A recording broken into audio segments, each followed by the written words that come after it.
Praise the Lord.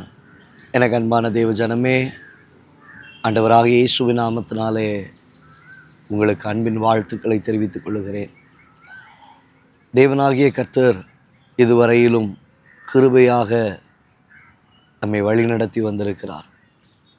வழிநடத்தினவர் இனி வரும் காலங்களிலும் அவர் உங்களை நடத்துவதற்கு அவர் போதுமானவராக இருக்கிறார்.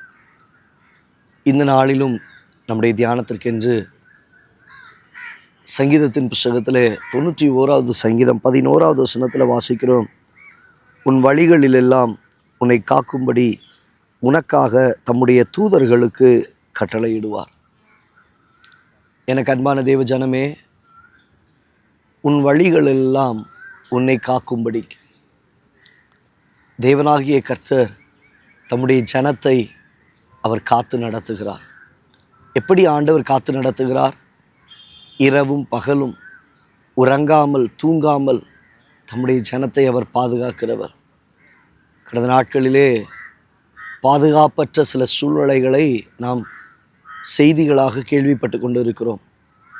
குறிப்பாக அந்த விமானத்தின் மூலமாக ஏற்பட்டதான விபத்து, 240 பேர் அதில் மரித்து போனதான ஒரு நிலை.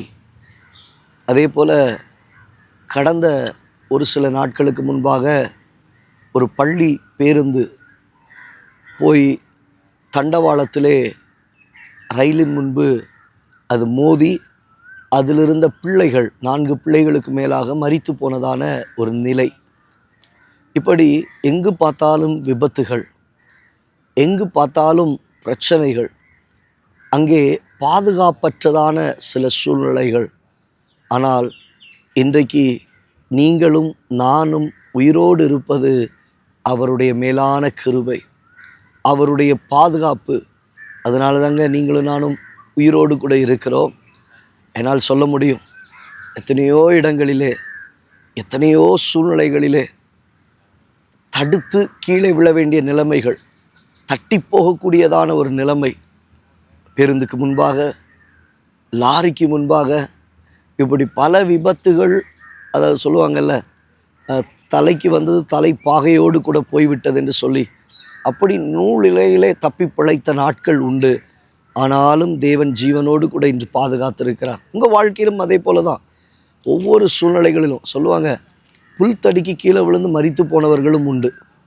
ஆனால் எப்படி பயங்கரமான விபத்துகளிலும் இக்கட்டுகளிலும் கர்த்தர் உங்களையும் என்னையும் பாதுகாத்து வந்திருக்கிறாரே, அவருடைய நாமத்தை நாம் ஸ்தோத்தரிக்க வேண்டும்.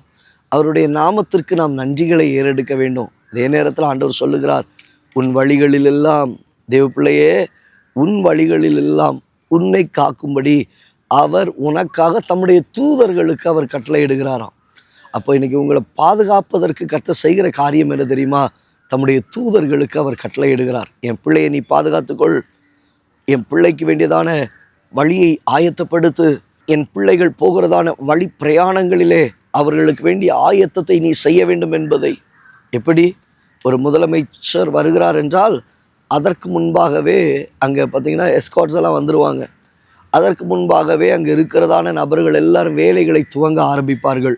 அந்த இடம் நீட்டாக இருக்கணும், அந்த இடம் ஆயத்தப்படணும், அந்த இடத்துல சகலமும் கரெக்டாக இருக்கணும், அப்போது பாதுகாப்பு இருக்கணும், இப்படி பல காரியங்கள். அதே போல் தாங்க ஆண்டவருக்கு முன்பாக நீங்கள் விஐபி, ஆண்டவருக்கு முன்பாக நீங்கள் முக்கியமானவர்கள்.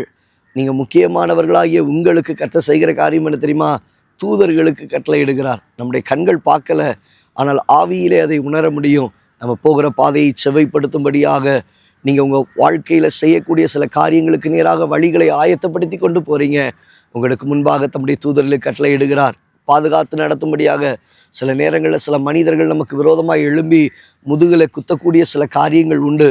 சில நேரங்களில் நமக்கு விரோதமாய் பிசாசு தந்திரமான காரியங்களை செய்கிறது உண்டு. சில நேரங்களில் கண்ணியின் சிக்குகள் நமக்கு முன்பாக நமக்கு கண்களுக்கு தெரியாமல் இருப்பது உண்டு.